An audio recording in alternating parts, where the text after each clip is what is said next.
I mean, I don't think you think when you're running an organization like, hey, I'm a leader, you know? I mean, I don't, like, that's the first word that comes to my mind. At first you think, all right, I'm running this organization, I need to make sure this is run really well. And then when you think about it more, you do break it down and say, all right, I need to be a leader. I need to make sure people know what we want to do, where we want to go, why we want to get there. And in the end, you know, just as Dan said, you're only as good as your staff.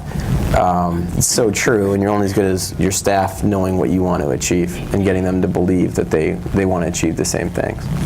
And sometimes that's tough in media because it's such an evolving space, and you're creating really edgy content, which we do, and I never not want to do. But you're also trying to sell advertising, and not every brand wants to put their brand next to our brand. And so it's a delicate balancing act, but ultimately you're trying to get these, you know, your salespeople and your editorial people to all buy into that same goal, and it's tricky. When you are running an organization, there's just a bunch of people, you know, who don't always approve of what you do. Like, you'll never win, you know, there's someone from Dale Carnegie here, but you're never going to win every friend and influence every person. You know, and that doesn't mean you don't want to try, and you definitely do, and you definitely want to achieve. But one of the things my boss taught me years ago was, you know, if you want to reach if your willingness to be liked exceeds your, you know, desire to reach your goals, you'll never reach your goals.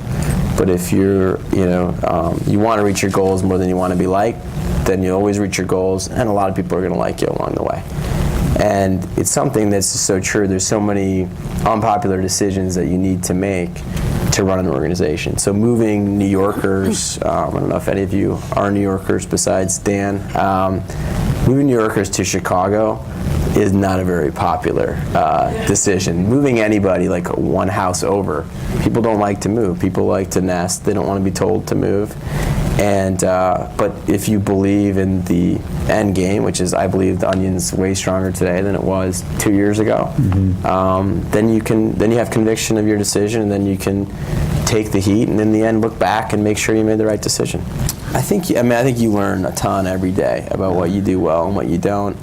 You know, I've learned that one of my strengths in running the organization is that I don't want to be a comedy writer. Like, I love comedy, that's why I'm here, but I know that if I try to be the funniest guy at the Onion, that I will not be an effective leader. And what makes it great is that you're always going to have people who do their jobs better than you could ever do them, and as a leader, your job is not to do them better than them, it's to let them do what they do well.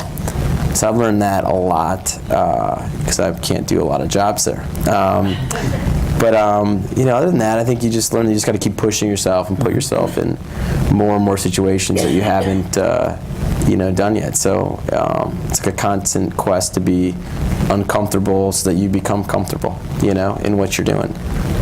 And I feel like that's probably what I've learned the most.